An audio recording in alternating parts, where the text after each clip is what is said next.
ப்ராப்ளம்னு பார்க்கலாம். which is the number that comes next in the following sequence. இப்போ ஒரு சீக்வன்ஸ் கொடுத்துருக்காங்க 4 6 12 14 28 13. இப்போ 30க்கு அடுத்து வர நம்பர் என்னன்னு சொல்லிட்டு கண்டுபிடிக்க சொல்லியிருக்காங்க. இந்த கிவன் சீக்வன்ஸ் வந்து காம்பினேஷன் ஆஃப் 2 சீரிஸாக இருக்குது. அதை நம்ம ஃபஸ்ட் ஸ்ப்ளிட் பண்ணிக்க போகிறோம்.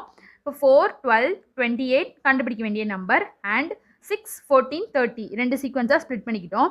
இப்போ 4க்கும் 12க்கும் இன்பிட்வீனில் எத்தனை நம்பர்ஸ் இருக்குது? 8 இருக்கா? நம்ம 16க்கும் 14க்கும் இன்பிட்வீனில் 8 இருக்குது. அடுத்து இப்போ 12க்கும் 28க்கும் இன்பிட்வீனில் எத்தனை நம்பர்ஸ் இருக்குது? 16 இருக்கா? 14க்கும் 30க்கும் இன்பிட்வீனில் 16 நம்பர்ஸ் இருக்குது. இப்போ நம்ம வந்து 8 டேபிள்ஸோட மல்டிபிள்ஸாக இருக்கான்னு பார்க்கலாம். அதுக்கப்புறம் 24 தானே, 28யும் 24யும் ப்ளஸ் பண்ணால் எவ்வளோ வரும்? 52 வருமா? பட் வந்து அது ஆப்ஷன் இல்லை. அதனால வந்துட்டு அடுத்து என்ன மெத்தட் இருக்கலாம்? 8 ப்ளஸ் பண்ணும்போது தான் 16 வரும். அப்போ 16 + 16 வந்து போடலாம்ல 32ன்ட்டு. இப்போ 28யும் 32வையும் போட்டோன்னா எவ்வளோ வரும்? 60 கிடைக்குது. அப்போ ஆப்ஷனில் இருக்குது. அப்போ வந்துட்டு இந்த பேட்டர்ன் வந்து என்ன ஃபாலோ பண்ணுதுன்னா +8 + 16 + 32. அப்போ மிஸ்ஸிங் நம்பர் வந்து 28 + 32 தானே போட்டோம். Option B is a correct.